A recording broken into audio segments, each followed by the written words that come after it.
Hello everyone, this is Priyanka and welcome to my YouTube channel. Friends, आज की video में हम थॉर्नडाइक के सीखने के नियमों के बारे में चर्चा करेंगे। थॉर्नडाइक ने सीखने के 3 मुख्य नियम दिए थे। इसके अलावा उन्होंने सीखने के 5 गौर नियमों का भी प्रतिपादन किया था। फ्रेंड्स, अगर आप किसी भी टेट की तैयारी कर रहे हैं, इसके अलावा केवीएस या एनवीएस जैसे टीचिंग एग्ज़ाम की तैयारी कर रहे हैं, तो ये वीडियो आपके लिए बहुत ही इम्पॉर्टेंट है, क्योंकि ये जो टॉपिक है थॉर्नडाइक के सीखने के नियम, ये काफ़ी इम्पॉर्टेंट टॉपिक है एग्ज़ाम के पॉइंट ऑफ व्यू से। तो पहले वीडियो को स्टार्ट करने से पहले हम थोड़ा सा थॉर्नडाइक के बारे में जान लेते हैं। फ्रेंड्स, देखिए, जो थॉर्नडाइक थे वो पशु मनोविज्ञान के क्षेत्र में, यानी कि एक्सपेरिमेंटल एनिमल साइकोलॉजी के क्षेत्र में एक बहुत ही प्रमुख मनोवैज्ञानिक थे। उन्हें एक प्रमुख मनोवैज्ञानिक इस क्षेत्र का माना गया है, और उन्होंने सीखने के एक सिद्धांत का प्रतिपादन 1898 में अपने पीएचडी थीसिस में किया था, और उनके जो पीएचडी थीसिस था उसका नाम था एनिमल इंटेलिजेंस। ठीक है फ्रेंड्स, तो आप जान चुके होंगे कि जो थॉर्नडाइक थे वो पशुओं के ऊपर काफ़ी प्रयोग करते थे। ठीक है, इसके अलावा देखिए, थॉर्नडाइक ने ये कहा है कि जो सीखना क्या है कि जब भी कोई उद्दीपक यानी कि स्टिमुलस व्यक्ति के सामने दिया जाता है, तो वो उसके प्रति अनुक्रिया यानी कि रेस्पॉन्स करता है। अनुक्रिया सही होने से उसका जो संबंध होता है, यानी कि जो उसका कनेक्शन होता है, उसी विशेष उद्दीपक के साथ हो जाता है, और इसी को क्या कहा जाता है, इसी को उन्होंने सीखना यानी कि लर्निंग कहा है। और इस तरह की विचारधारा को उन्होंने संबंधवाद यानी कि कनेक्शनिज्म की संज्ञा दी है। तो ये था थॉर्नडाइक के बारे में थोड़ा सा परिचय। अब हम उनके जो सीखने के नियम है, 3 प्रमुख नियम, उनके बारे में जान लेते हैं। तो देखिए, सीखने के प्रमुख नियम में जो पहला नियम है वो है इनका तत्परता का नियम। अब देखिए, तत्परता का नियम क्या है। इस नियम के का मतलब है, इस नियम से उन्होंने ये बताया कि यदि किसी कार्य को हम सीखने के लिए तैयार रहते हैं या तत्पर रहते हैं, तो हम उसे जल्दी ही सीख लेते हैं। या अगर हम दूसरी भाषा में कहें, तो इस नियम के द्वारा हमें ये पता चलता है कि सीखने वाला जो व्यक्ति है वो किन किन परिस्थितियों में संतुष्ट है, सेटिस्फाई है, और किन परिस्थितियों में उसमें खींच यानी कि वो किस परिस्थितियों में उसमें असंतोष उत्पन्न हो रहा है। और इस तरह की उन्होंने 3 परिस्थितियों का यहाँ पर वर्णन किया है, यानी कि 3 सिचुएशन बताई हैं। वो कौन सी है वो हम अभी जान लेते हैं। तो देखिए, पहली सिचुएशन ये है कि जब व्यक्ति किसी कार्य को करने के लिए तत्पर है और उसे वो कार्य करने दिया जा रहा है, तो इससे उसमें क्या होगा, संतोष उत्पन्न होगा। यानी कि कोई, मान लीजिए कोई बच्चा है, वो पढ़ना उस समय चाहता है और उसे पढ़ने दिया जा रहा है। ठीक है, तो इससे क्या होगा, उसमें सेटिस्फेक्शन आएगा, उसमें संतोष आएगा, क्योंकि जो वो चाहता है वही कार्य उसे करने दिया जा रहा है। और जो दूसरी सिचुएशन होती है, उसमें क्या होता है कि कोई व्यक्ति है, किसी कार्य को करने के लिए तैयार तो है, तत्पर तो है, लेकिन उसे वो कार्य नहीं करने दिया जा रहा है, तो इससे उस व्यक्ति में खीज या असंतोष की भावना जो होती है वो आ जाती है, क्योंकि व्यक्ति किसी कार्य को करना चाह रहा है, लेकिन उसे वो कार्य करने से रोका जा रहा है, उसे वो कार्य करने नहीं दिया जा रहा है। अब देखिए, जो लास्ट सिचुएशन है इस नियम की, यानी कि तीसरी सिचुएशन है, वो ये है कि जब व्यक्ति किसी कार्य को करने के लिए तैयार नहीं है, तत्पर नहीं है, लेकिन फिर भी उसे वो कार्य करने के लिए बाध्य किया जा रहा है, उसे फोर्स किया जा रहा है, तो इससे भी व्यक्ति में खीज उत्पन्न होती है, यानी कि असंतोष उत्पन्न होता है।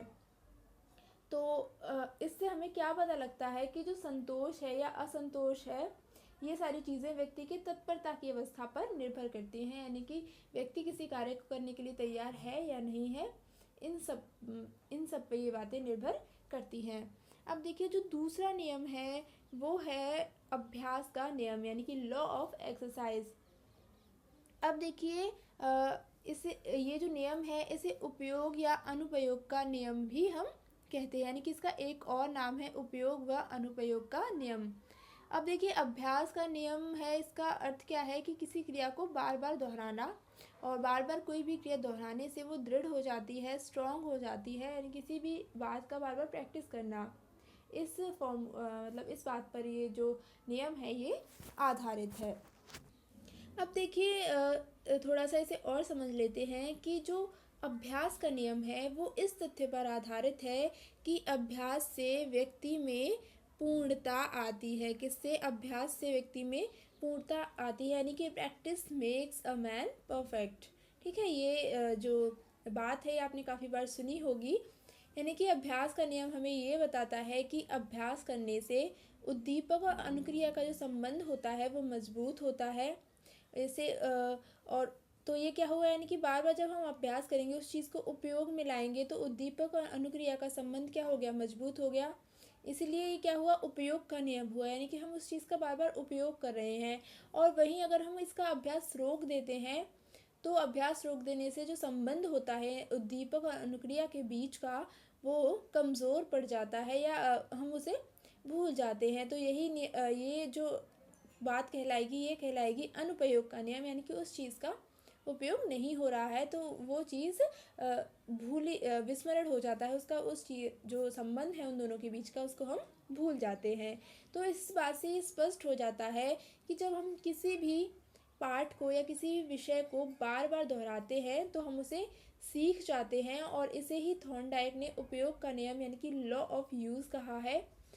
वहीं दूसरी तरफ जब हम किसी पाठ या विषय को दोहराना बंद कर देते हैं तो क्या होता है? हम उस चीज़ को भूल जाते हैं, और इसे ही थॉर्नडाइक ने अनुप्रयोग का नियम यानी कि लॉ ऑफ डिसयूज़ कहा है।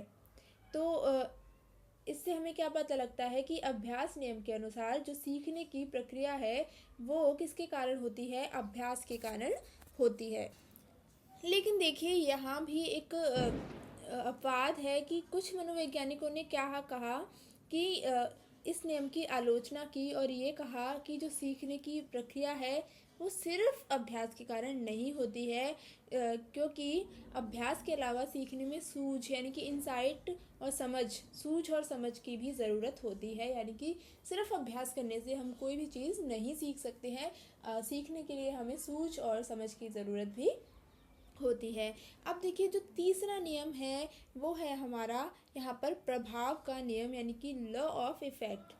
अब देखिए जो ये नियम है थॉर्नडाइक का वो सबसे ज़्यादा महत्वपूर्ण नियम है, और इसी को कुछ मनोवैज्ञानिकों ने प्रभाव नियम सिद्धांत भी कहा है। इस नियम के अनुसार क्या होता है? व्यक्ति किसी अनुक्रिया या कार्य को उसके प्रभाव के आधार पर सीखता है। ठीक है, कैसे? ऐसे हम असंतोष या संतोष का नियम भी कह सकते हैं, यानी कि हम उस कार्य को सीखना चाहते हैं जिसका परिणाम हमारे लिए अच्छा होता है या जिससे हमें सुख और संतोष मिलता है। जैसे कि हम जानते ही हैं कि कोई भी कार्य हम अगर सीख रहे हैं देखिए तो क्या होगा, या तो हमें उससे सेटिस्फेक्शन मिलेगा यानी कि या तो हमें उससे असंतोष मिलेगा या संतोष मिलेगा, या दो ही चीज़ें हो सकती हैं।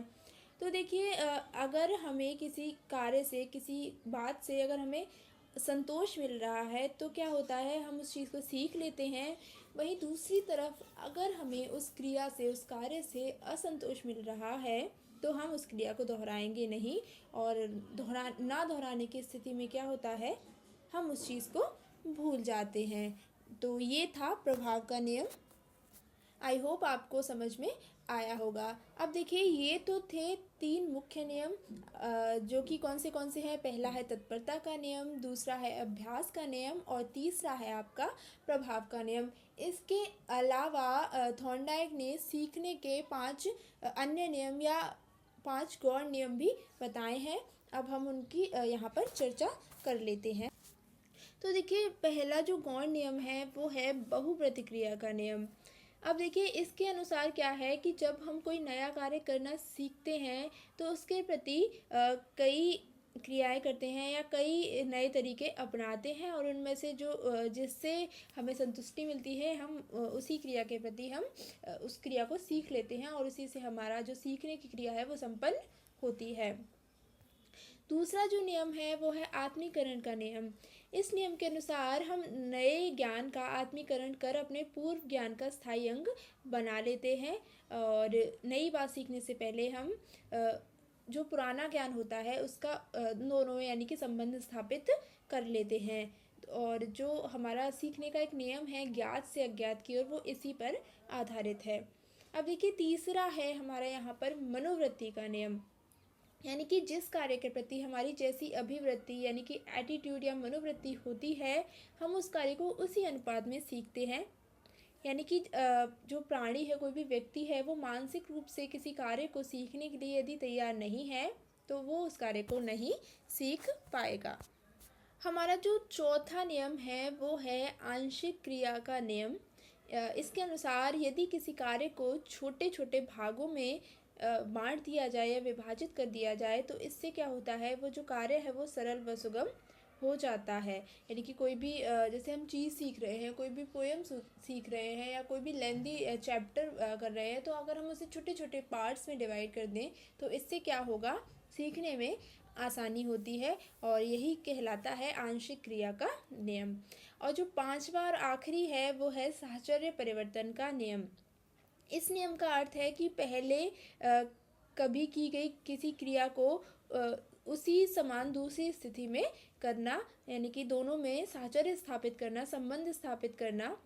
तो ये हो गया हमारा साहचर्य परिवर्तन का नियम। तो फ्रेंड्स ये थे थॉर्नडाइक के मुख्य नियम, और 5 गौण नियम और 3 मुख्य नियम जिनके बारे में हमने जाना। अगर आपको कोई भी चीज़ समझ में नहीं आई है तो आप कमेंट करके पूछ सकते हैं। और आज के वीडियो में इतना ही। अगर वीडियो पसंद आई हो तो लाइक करना ना भूलें और ज़्यादा से ज़्यादा अपने फ्रेंड्स के साथ शेयर करें। तो फ्रेंड्स आज के लिए बस इतना ही। मिलेंगे एक नए वीडियो में एक नए टॉपिक के साथ। तब तक के लिए thank you so much and good bye.